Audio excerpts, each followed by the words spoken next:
Well, welcome back, everybody, to the Blazer Victory Podcast, episode number 66. This is John Duncan, and I'm joined, as always, by my co-host, Steve Irvine. And, Steve, we've got a bowl game to preview today. And I knock on wood, but, we did that bowl preview last year with the Gasparilla Bowl, and the next day it got canceled. But something tells me we don't have to worry about that this year with this bowl game. And we've got a lot tougher opponent this year. Yeah, real tough. Yeah. Man. We take on the BYU Cougars coming in number 13, 10-2 overall. I mean, we were talking earlier, and you put on the film, and my goodness, this looks like a P5 team. Oh yeah, I mean, this is a team that probably take away Georgia, and it might be the best team that UAB's played since the return. I mean, I'd have to kind of look at some of those other years, but they kind of forget a little bit about some of those teams or some of those years that, exactly who UAB played. But, certainly this year, this year it's the second best team that they played for sure, behind Georgia. And, all you UTSA whiners, I think BYU is a better football team than UTSA is. And hey, I've said it before. I admire what UTSA did this year. I think it's a good football team, but I think this team's better. And so, I think it's a huge challenge. It's going to be a fun challenge. The one thing with BYU and, just over the years, years ago, they were kind of known for their, wide open offense with Ty Detmer and those guys. And, but even in those days, what made them good, was the fact that they'd punch you in the mouth, and that's the one thing that BYU plays a physical brand of football, and they'll hit you first, and probably last, and probably a little bit after the whistle sometimes. And but in a good way. I have no problem with that. I have no problem. That's what football is all about. But I've always admired the way they play. I've always admired the fact how physical they are and how they get after you. And it's just this team's like that. And now this team has some injury problems, or they banged up a little bit at some certain positions, but the guys that are playing for BYU are going to be, physical and nasty and mean, and that's what makes them good. Yeah, there's no doubt about that. And guys, in a few minutes too, we'll roll our interview that Steve and I had with Mitch Harper that does a great job covering BYU for KSL. He's a radio host on KSL Sports, covering BYU football, and he does a bunch of other things too. He's on BYU 247, very knowledgeable guy. Just so grateful to have him come on and spend about 20 or so minutes just talking BYU football with us. But like I said, we'll roll that in a few minutes. But yeah, Steve, BYU 2:30 December 18th, Saturday on ABC. What a great opportunity for UAB to showcase, our program. And you don't have to worry about, and I think I saw somebody on Twitter say this, you don't have to worry about getting your Fire Stick out, your digital, whatever out. You can just put it on, ABC, at 2:30. So it's a great feeling to be playing, on ABC. But like we just mentioned, this is a very tough opponent. BYU's got some big guys up front on both sides of the ball. As Steve just mentioned, they're a very physical team. But one thing, that we'll get to in our interview with Mitch, that, they do have 2 losses. And in both of those losses, the other team was kind of almost able to out-physical them, especially the Baylor loss and a little bit on the Boise State loss, too. Granted, BYU did have 4 turnovers in that game to Boise State. But just what an opportunity for UAB, Steve. A top 15 opponent with number 13 BYU coming in. What an opportunity for UAB to end the season on honestly, that might be, if they're able to do it, might be one of the best wins in program history. Oh, I don't think there'd be any doubt. You're talking about, a top 15 team and what this can do for you moving forward. This changes. This can change the whole mindset going into an off season when you win a game like this, and just the high of winning a game like this, and it would be huge for this program. It would be a step. It would be a huge step for the program, and one that you can build off in recruiting. One that you can build off in just the off season work, and just this is important. I mean, this is an important one because this is a program that's has a lot of seniors. UAB has a lot of seniors, and they're going to be a little transition in this in this next step. I mean, you're going to have some very key guys that are moving on, and so in that transition, if you can take the momentum of beating, a program, for one, beating a top 15 program, Right. but for two, beating a traditionally really good program. So Yes. it's not like this is I go back to UTSA. I mean, UTSA had a great team this year, and they're top, a nationally ranked team. And if you beat them, that's big for your program. But they're not a traditionally, strong program. They will be, but Yeah. but they're not, but BYU is. I mean, this is a tradition. People know, college football people know BYU, and so to take a momentum, if you can beat a program like this and take it into the off season, it's huge. I mean, you sort of look back at when Louisiana Tech beat Miami. It's kind of the same thing, and that wasn't a very good Miami team, but they still take the momentum in the off season of, hey, we beat Miami. I mean, we beat the U.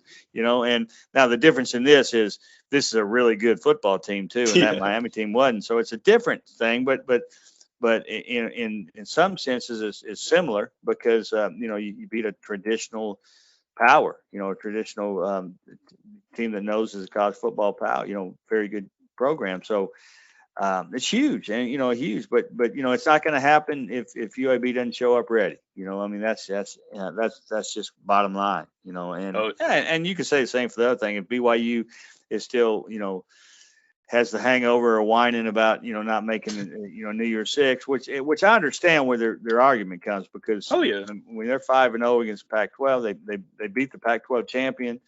Right.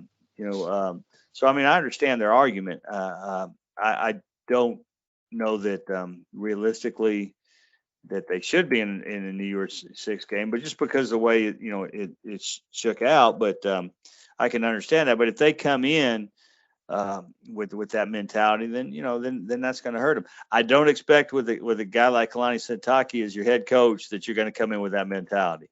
Yeah, he doesn't strike me as the kind of guy that's going to sit around and whine because he didn't get what he wanted. I mean, he strikes me as the kind of guy that's going to say, okay, they didn't give us what we wanted, so we're going to go show them they're wrong. Right. And, so that's, to me, that's kind of the mentality I think this team will take coming into it. This BYU team will take coming into it. And conversely, UAB has to match that. They have to match that intensity. And if they do, we could see a heck of a game. Yeah, no doubt. And I mean, I definitely agree with you with what you just said about Sitake. I mean, you go back to even last year's bowl game when they played UCF. I think it was in Boca where they played UCF, a really good UCF team. And the kind of the surrounding noise was like, well, does BYU really want to be in this bowl game? I mean, they were coming off the tough loss to Coastal Carolina and the build up for that game. And I mean, BYU just came in and beat the crap out of a really good UCF team. So I definitely expect them to be up for the game. I don't know if their fans will be up for the game, like we saw on Twitter, a good portion of them. But I definitely think the team will show up ready. So UAB better be prepared and be ready for a dogfight next Saturday. Yeah, I don't think the fans have any impact on this game. I mean, I think it's if the team shows up, that's what's important. And and because I don't think that this is going to be a large contingent of BYU fans there necessarily. I mean, it's not an easy trip for them, even though it's a national program and there's plenty of BYU fans around the country. So I think there'll be some fans there, and I think it'll be. They'll make an impact, but it's certainly not going to be, like it would be if they were playing in their backyard, or closer, Southern California or somewhere that would, it's easier to get to. But but again, it's a matter of the team, these guys showing up, and and they will. This is gonna be a good game. Right. And Steve, let's be honest. I mean, Conference USA or ESPN, whoever, didn't do UAB a whole lot of favors. Unfortunately, I'm not going to be able to make it to Shreveport for this game because I'll be in Legacy Arena pulling, for the basketball team that I already had tickets for. So I mean, I hope we still have a good showing, out in Shreveport. And I've already seen, some UAB fans on Twitter saying that they are, booking hotels and everything, which is great. But the conference didn't do us any favors by booking it the same day and almost same time as the huge basketball game. Yeah, and that's unfortunate. It really is. I mean, it'd been nice to go to both. In a way, it's just it's just something that happened. It Yep. just is not. It's not the ideal thing, but you got to overcome it. And hey, the fans that are fortunate enough to go to the football game need to make an impact. That's Yes. just the way you have to look at it. You can't worry about it now. Again, it's the same thing as BYU. Not making a New Year's Six game, and the same thing as UTSA fans that are upset about having to go to the Frisco Bowl. Mm-hmm. Wherever they put you, and when that ball kicks off, all that stuff doesn't matter. Right. It doesn't matter that I wanted to go to that basketball game too. Doesn't matter. At this point, you hate it, and you'll always kind of carry the not resentment, but you always kind of carry like, boy, I sure wish that didn't happen. I sure wish we could do both. But when it comes down to it, the fans that like yourself that are going to the basketball game need to make an impact, and the fans that go to the football game need to make an impact. That's all you can do right now. I don't necessarily think it was right that it happened, but we again, we don't know why the decisions were made either.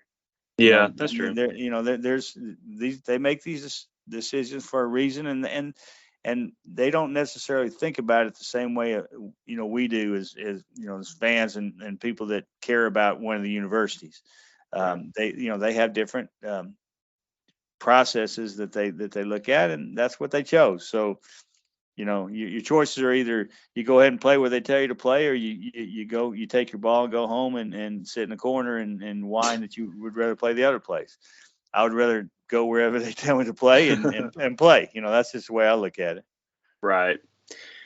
Well, guys, like I said, we're going to roll our interview that we had with Mitch Harper. And Steve, did you want to touch on anything before we roll the interview? Well, yeah, I think there's a couple things we need to touch on. One is I think a key part of this game is going to be health. And I think the one thing that obviously the big thing is Dwayne McBride's ankle. From what I understand, he's been practicing. From what I understand, he's going to play, and that's huge. And it he's had some time to rest, and I think overall as a team, this will probably be the healthiest UAB's been in a while. Because they've had a time to rest. Now that's not going to mean that these guys still aren't banged up, and that's on both sides. Both teams. Yeah. But I do think the little 3 week layoff or whatever it is, between games is going to be really good for UAB to have some guys back out there that, and feeling better. Even some guys that played in the UTEP game and played in the UTSA game, Mac McWilliams, he's got 3 more weeks, to really get ready. And, plenty of guys like that for UAB. So, Damon Miller. I mean, he played some on special teams in those games. Maybe he's ready to get back out there. So just I think that's going to be a huge factor to see, who's out there for UAB and for BYU, because they have you'll see in our interview, they have some guys that are banged up too, and so it'd be huge to see who's back out there, and that that's good to see, So, and the other thing is, obviously there's been 5 guys now that have went in the portal from UAB, and I wish all those guys the best. I mean, I respect anybody who makes a decision that they want to move on. I respect that. I don't care who it is. I mean, whether you could use them next year or going forward or not, I respect that, because they got to make what's the decision best for them. But I don't know, who will be playing. Tyler Johnston, if I don't expect him to play. I don't know. But so that's a situation now where Lucero is number 2 if that happens. So you got to see, he's got to be ready. And the same for all those guys. Some of them obviously Chris Moore wasn't going to play anyway. Vardaman wasn't going to play anyway. So it's not like not all of them who are announced now would are really a factor in this, but we'll see. We'll see. That's the other thing. Who shows up for both teams? Because there could be some guys on either team that have quietly said they're leaving, and we just don't know about it yet. And so I think that's going to be interesting to see who's there and who's not there in this game for both teams. But again, the health of, I mean, like I say, the one jumps out is Dwayne McBride, but there's some other guys too, and there's it's opportunities too for, like, if Rajay Johnson Sanders, who's another one that's went in the transfer portal, if he's not playing, that gives somebody else a chance to get extended snaps. Next man up mentality, man. Next man up, yeah, and maybe it's a young guy. Maybe this is a game where we see Fred Ferrier or Jordan Palmer or somebody like that. I'm not sure where they are numbers wise and how many games they've actually played in to get to those 4 games, because they still want to redshirt them. So I'm not sure exactly where those guys are with their number of games. But if they have a game to play without losing a red shirt, then maybe they get a little extended role, or maybe this is a chance for Tajon Palmer to to get an extended role, because I think he's a guy who's shown a few flashes, and I think he's ready to be a guy, and so maybe this is his chance. So it's going to be if Rajay Johnson Sanders doesn't play, I don't know if he will or won't, but that to me is kind of a little some intrigue on this. Right. And real quick, I do feel like we need to address this, that we've seen a lot of people kind of freaking out on social media about the people entering the transfer portal. Guys, this is just how it's going to be from now on. I mean, this is college athletics now, but this portal thing, just get used to it, but like Steve mentioned earlier, every single person so far that has entered the transfer portal that's leaving from UAB, we wish nothing but the best for them. And I know the coaching staff wishes the same thing for these guys. On the other side, I mean, UAB might, take a couple guys in from the portal. It's just is what it is now. I mean, that's college sports nowadays. Yeah, and it is, and you can't really blame. And honestly, most of the reaction I've seen of the guys so far has been positive. Saying, basically, thank you for your service, and you'll be a Blazer forever, and that type of thing. But you can't fault somebody if that's the decision that they make for their life. Right. I don't fault it, and I'm talking about if a key guy goes that you don't expect to lose, and I'm not going to say any names because I don't want to people to hear it go, oh, he's leaving, because I don't mean anybody in nobody particularly, but if somebody that you're really counting on for your future decides next week that they think they want to put their name out there to see where if they can find a situation that they feel like is better for them as a person and as a player, I can't fault a guy for that. I just can't, because you fault a guy for that is, first off, is very hypocritical, because a coach will do the same thing, and you get mad when your coach leaves, but if it's their life, and if they feel like that, this is the right thing for them, again, as a person and a player, you just got to, you can't, it is what it is. You just got to, thank them for their time here and say good luck down the road. And, if we ever play you again, I hope we beat the crud out of you. Right. That's all you can do. But and I hope it doesn't, I hope we're done with the transfer portal from UAB folks. I don't know. But I hope that'd be great. But I don't think we are, because I don't think we are in any program. I don't care what the program is. I don't care how well it's going or how bad it's going. I don't think I think it's just I don't know if it's human nature, but certainly you could look at the situation. Like I saw a really interesting one today. The quarterback at Incarnate Word in San Antonio. That kid who who played at the same high school as Broderick Thomas, and UAB's outstanding safety, and a few years back, and he played in a small wing T offense in high school, and nobody recruited him, and he went to a FCS team in Incarnate Word, and has turned into a superstar, and loses his coach who went to Washington State as a offensive coordinator, and so now he's put his name in the portal to see if he can get a better situation for him. Now those fans of that program are freaking out, I'm sure, because this is this is a guy who, I think he had 40 something touchdowns last year or this year, whatever, and but how can you fault him? How can you fault a kid who was so wasn't recruited out of high school, and really, and now there's he's going to have probably some really good choices of the place to play. So that's just an example of a kid that really is taking the right advantage of this thing. Shoot, and look in our conference. I mean, look at what Bailey Zappi did at Western Kentucky. Yeah. Those guys. Yeah, I mean, that's another good example. Yeah, and I think they kind of rented that team, honestly, yes, with all of them they had personally. But but they're not. But they didn't. They did it under the rules. Right. They had that's just kind of the way of. Well, I mean, Andy Kennedy. I mean, yeah. I mean, it's under the rules, and it some coaches look at it now and say that's just the way it's going to be until it changes. Yeah. But yeah, I mean, Western Kentucky is a great example. And really there was a lot, in Conference USA.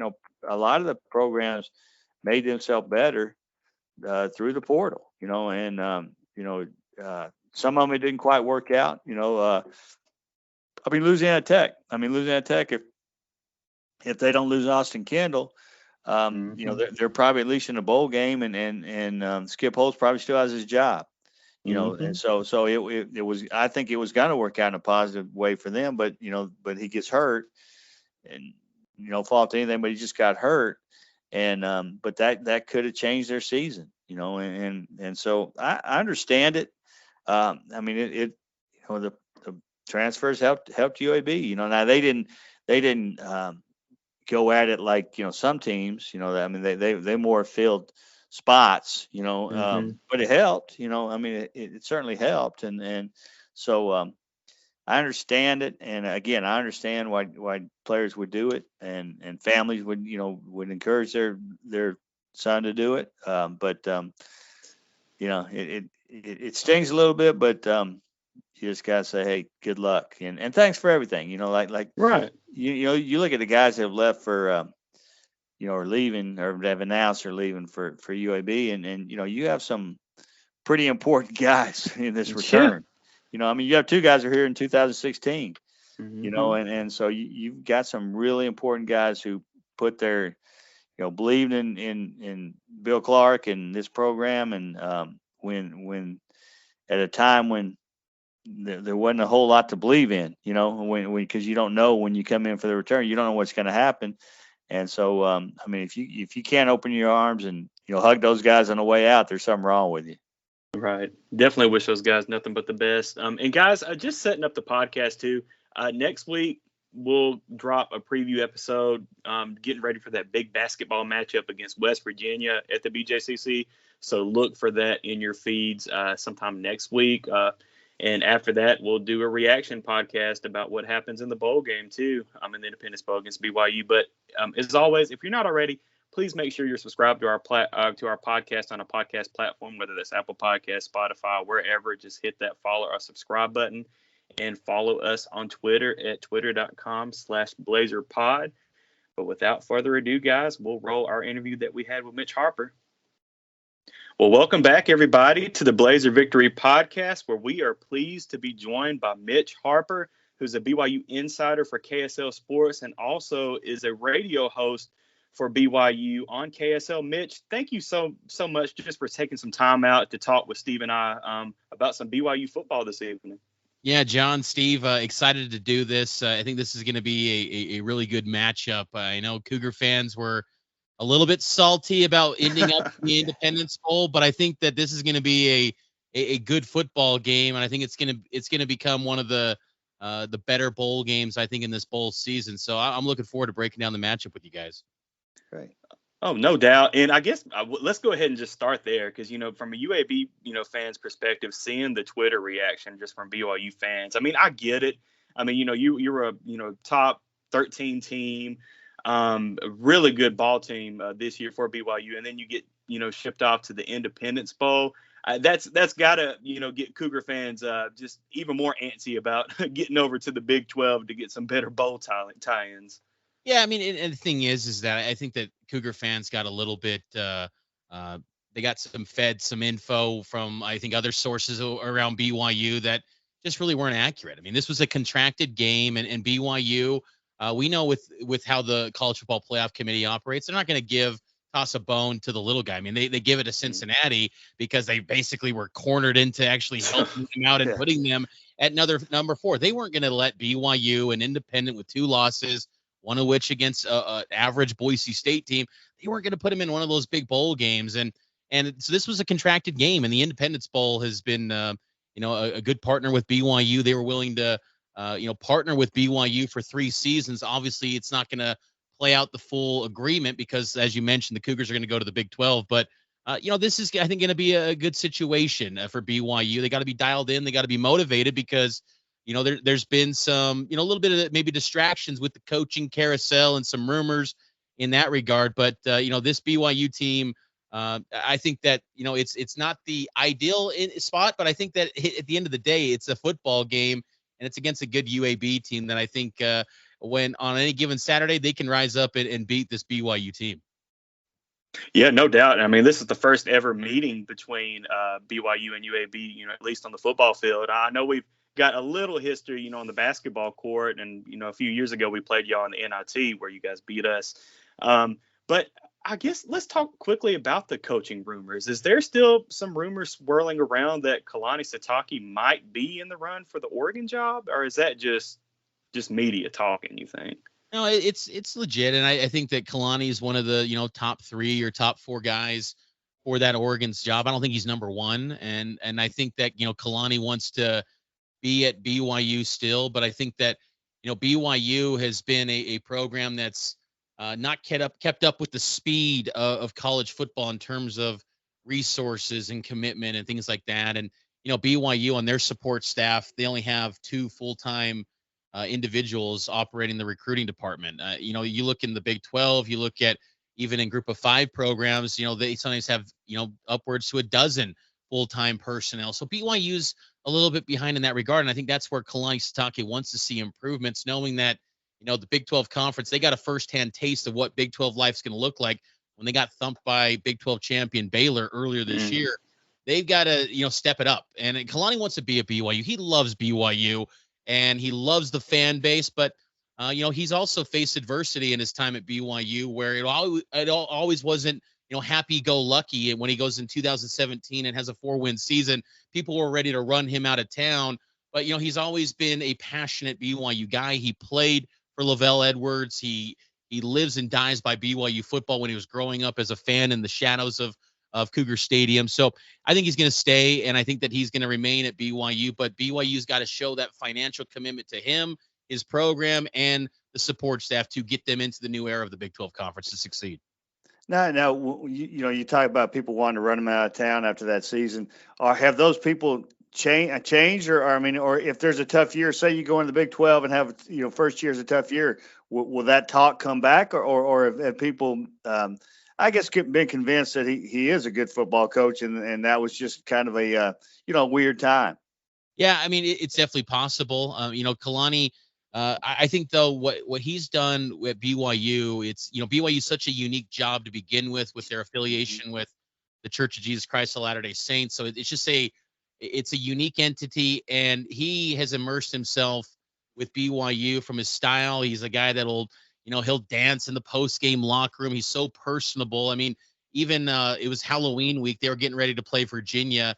And I was talking with Kalani. They were hosting a trunk or treat for all the fans. I tell Kalani, I'm like, you're the only coach in major college football that's hosting a trunk or treat for getting ready for a game against a P5 team. And he's like, Mitch, that's probably right, but we do it for these fans. We want to support these guys, and I think that all the fans have came around to Kalani, and I think they understand that the Big 12 will have some seasons where it won't always be these 10-win, 9-win seasons that BYU fans have always expected in the WAC and Mountain West and Independence.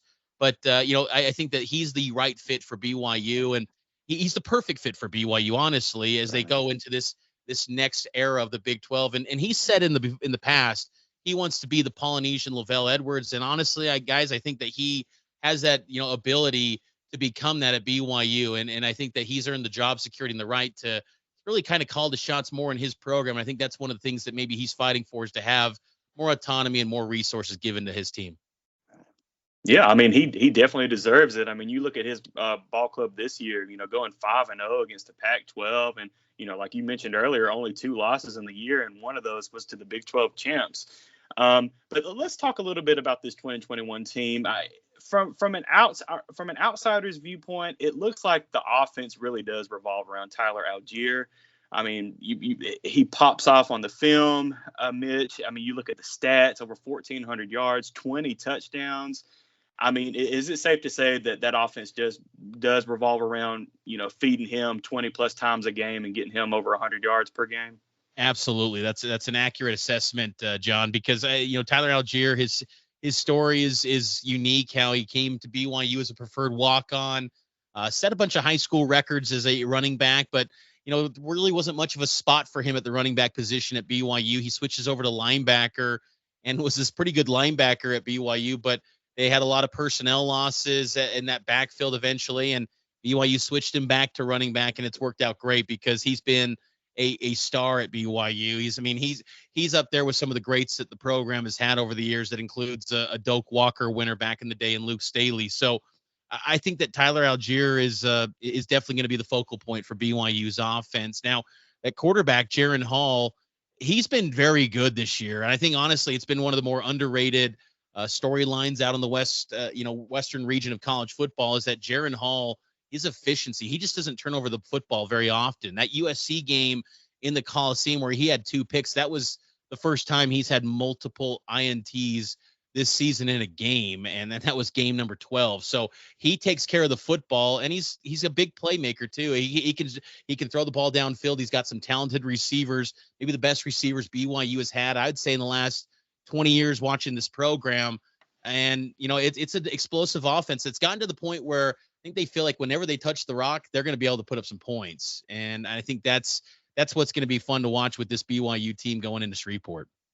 Yeah, you talk about that. I just watched the USC game today, and I've watched several games over the past few days. And to me, I think the offense revolves more around Jaren Hall than it does. As good as Algiers is, that's what makes him so good. And from one of the games I've seen, is you've got that dual threat, and you've got you can't just line up and say, hey, we're going to try to stop Algiers, as good as he is, and because of the passing game and because of Jaren Hall. Yeah, Jaren has been a talent. He's been a great player for BYU this season, and he won a three-man quarterback race in the preseason, and to fill in the footsteps of Zach Wilson, that was a tall order. And I think the national narrative coming into this year was that BYU would naturally take a big step back from that 11-win season a year ago. But you can argue that this team's better, and I think the schedule that they face is far better, but for sure. And so I think that you can argue that Jaren Hall's season's been darn near as impressive as what Zach Wilson did, and he was the number 2 overall pick. So yeah, Jaren's a guy that I don't think the coaches want to run very often. He does definitely have that dual threat ability. When he pops off for a big run, it kind of reminds folks around here of Taysom Hill, who I'm sure you guys are aware. Right. He's got that playmaking ability when he does turn it on, but he's dealt with some rib injuries this season, and I think that coaches want to avoid him getting hit at all costs. But if he needs to improvise or they call up something for him on the ground, Jaren Hall is pretty explosive in that regard. Yeah, I mean, it seems like Mitch, kind of along that line. It seemed like another thing that jumped out to me was when he did run, it was a big play, like at a big time, like, a third and, third down in a big moment. And, he just made a play. I mean, that's kind of what sort of jumped out to me, that the kid really seems to, to have a knack for making a play at the right time.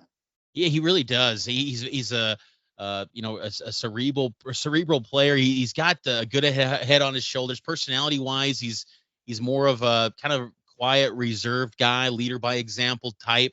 This offseason, he was working with John Beck, the guy that was training Zach Wilson before. He's a former BYU quarterback as well. So he is committed. He wants to be an NFL quarterback, and I think he's made huge leaps in his game. And to think that he's only a sophomore and BYU could have him when they begin the Big 12 era, it's pretty exciting for the Cougars. And he definitely, this is a game in the Independence Bowl where I think if he has a big performance, it sets the table for BYU to be, I think, a preseason top 25 team potentially next year, even without Tyler Algier next year, who I think is probably going to move on to the NFL. Yeah. I think that if Hall, plays well, we know how this sport works.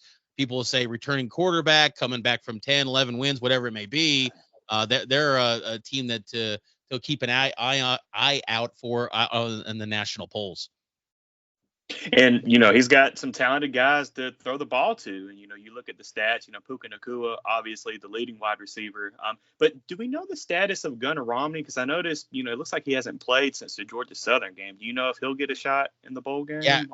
So I think he's going to try to give it a go. He dressed for the USC game. He was a late scratch. He was expected to play. He was going to be ready, but then he tweaked something with his hamstring and he was a late scratch in that warm-up. But I think he wants to maybe give it a go. He said in the preseason that this was going to be his final season and he wants to move on to the NFL. So I think he wants to maybe get another last chance potentially to get some more film on and be a guy that to impress NFL scouts. So I think that he will try to give it a go, but he will be probably questionable. It'll be maybe more of a game time decision to see how he runs and how he looks in those warm-ups in Shreveport. But I would expect he tries to give it a go. And Mitch, can you talk a little bit about Puka Nacua? And I believe his younger brother's on the squad too. Samson Nacua. It looks like he's had a couple touchdown receptions as well. Yes, Samson's actually the older brother, and he's the grad transfer from Utah. Puka, he has the potential, I believe, and I remember watching him when he was a 4-star recruit at a local high school here in Utah. I think he has the potential to be maybe one of the best receivers in program history for BYU. Puka's special, and he's a future NFL receiver, just a big playmaker in the receiver, and he invites contact. He loves the one-on-one battles. He is all about that. He's a big Conor McGregor fan. He loves kind of that mentality of Conor McGregor, Mamba mentality, that kind of killer mindset. That's Puka Nacua. And his brother's more of a kind of happy-go-lucky guy. But, man, he's brought a kind of a swagger and a passion to this BYU team that maybe in big games they lack the confidence to, get over that finish line and win those games and close it out. Those guys have brought a little bit of an edge, and I think their experience in the Pac-12 and just their kind of that aura around them. I think it's been an infectious thing for this BYU team. So yeah, those guys are definite names to keep an eye out for. And they were huge gets for BYU out of the transfer portal. They came to BYU because they wanted to be closer to their ailing grandma, and it worked out for BYU because those guys have been perfect fits in Aaron Roderick's offense. Nice. But I guess looking at the offense, though, I know I disagree with Steve, but it looks like, when you look at the two losses that BYU had this year, to Baylor and to Boise State, it honestly looks like both of those teams did a great job on stopping Algier and honestly just being more physical with this BYU team. So do you foresee, Mitch, that that's something that UAB is going to have to do on the defensive side of the ball to, have a shot in this bowl game? No question. Baylor, Kalani Sitake called out BYU's physicality in that game against Baylor. Just flat out, said we weren't physical enough. We got kind of embarrassed, basically, is what he basically said in that post game. And that Baylor game, they got dominated flat out. The Boise State game was more of a turnovers where BYU had back-to-back fumbles. 2 times that they touched the ball.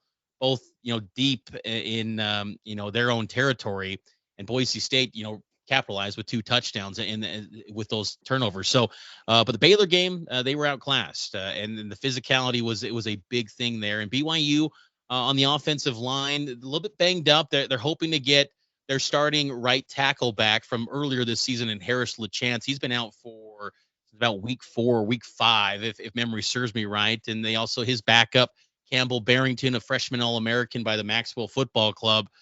He has been banged up as well. They're down to their 3rd string at the right tackle position. He's done a nice job in Braden Keim, former walk-on tight end, but they've been a nicked up group on the offensive line. Still pretty big, physical, the kind of O-line you've grown to expect over the years from BYU, mature, things like that. But definitely a little bit thinner than usual that they've maybe were at week 1 when they were beating up on some Power 5 teams. And Mitch, when you switch over to the defensive side of the ball for BYU this year, it honestly just looks like the staple Sataki team defense. Just pretty much you see a blue jersey or a white jersey everywhere around the football. Would you say that's accurate again this year? Just a good team defensive effort for the 2021 BYU team. Yeah, they're very multiple. They adapt to their opponent each and every week. You'll see sometimes some base packages where they're dropping 8. You'll see some 3 down fronts. You'll see some 4 down front. I mean, they change it up quite a bit week in, week out. It's interesting, and you'll see with their defense personnel wise. I mean, I don't see this very often in college football where they'll just do like mass substitutions where all 11 guys, like a hockey sub, like they'll bring out all 11 guys and sub in 11 new guys. And this has been kind of a thing that's been going on for the last, 2 or 3 years with Kalani Sitake and defensive coordinator Elisa Tuiaki. They play a ton of guys and they will distribute the snaps to many players. I mean, you look at what they were doing against USC, and I'm sure Steve saw it in his film study, but they were digging deep into their depth because there was a lot of injuries and they had some freshman walk-ons along that defensive line on the final drive where USC was trying to, regain the lead and win that ball game. So BYU, I think there's an opportunity for UAB to put some yards up and some points. I know that UAB offensively, maybe through the airs, had some difficulties, but on the ground, with the talented running back that you guys have, I think that there's going to be some opportunities to pile up some yards. And BYU defensively too, they have consistently allowed teams to pile up these long, methodical drives where you're talking about 10 plays, 12, 14. I mean, almost every game you point to since about week 4 against USF, BYU has allowed just a long, methodical scoring drive to the opponent. And they're not the best team at getting off on 3rd downs either. So, BYU's got some, they've got depth and it's been tested significantly this year with losing some of their key linebackers like Keenan Peely and Peyton Wilgar, and one of their top safeties in Chaz Ayu, a 4-star recruit. He's been dealing with an injury. They're hoping to get him back for the bowl game as well. But they are a banged up group, and there is opportunity to get yards on this BYU defense. They are nothing special, honestly, at this point. They are a thin group, and there's opportunities to get yards on that team. Nice. Well, Steve, I was going to tell him, sometimes we give up long drives, but that's because of maybe some laundry on the field.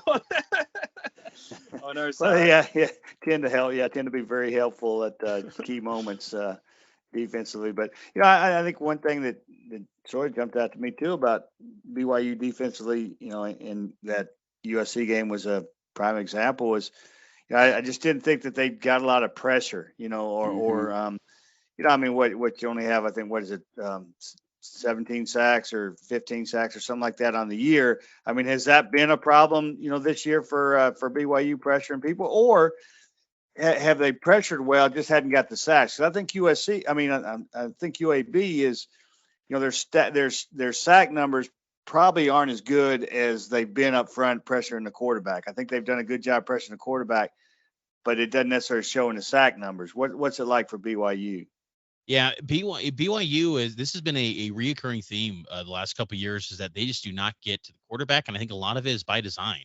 Even their defensive coordinator, Elisa Tuiaki, I had an interview with him on KSL News Radio before the season, and I asked him about sacks because I think a lot of Cougar fans, they get just kind of frustrated with why can't we get to the quarterback? Why can't we get these sacks, these big numbers in the sack department? Because, and I think they get that frustration because back in Kalani Sitake's days with Utah, they had a thing called Sack Lake City where, they were top 5 in the nation with just a blitz heavy defensive look. And it just hasn't been that way at BYU. And Tuiaki, told me, he's like, we don't really worry too much about getting sacks, and they are all about keeping things in front of them and yards per pass attempt, things like that. Those are the metrics that they really focus on. And BYU is one of the better teams in the country when it comes to not allowing the big play.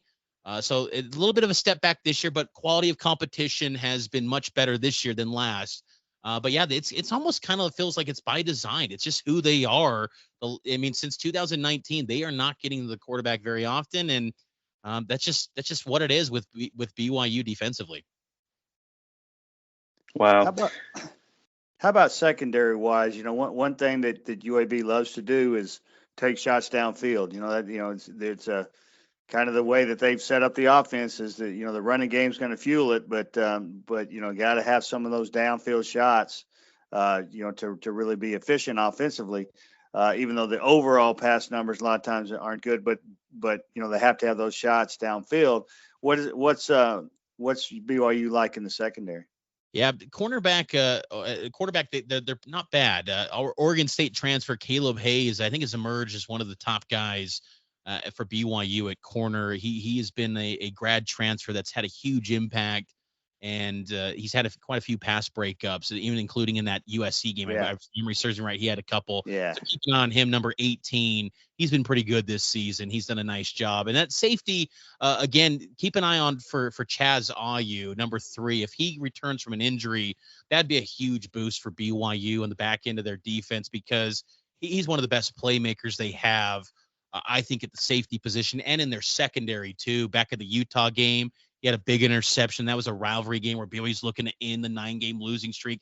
He just makes big plays in that moment. And they switched him over to linebacker a little bit midway through the season. It just wasn't a fit. I think if he comes back for the Independence Bowl, we'll see him back at safety. And I think that's where he could line up. So keep an eye out for him. The safeties, though, they have been a suspect at times. But guys like Malik Moore, number 12, they've had a few big games where multiple interceptions against Washington State. So they have their opportunities for playmaking. And again, their calling card is that they keep pretty much everything in front of them, and they're not going to allow the big play. And I think that's what they can hang their hat on, is something that they week in, week out are pretty good at.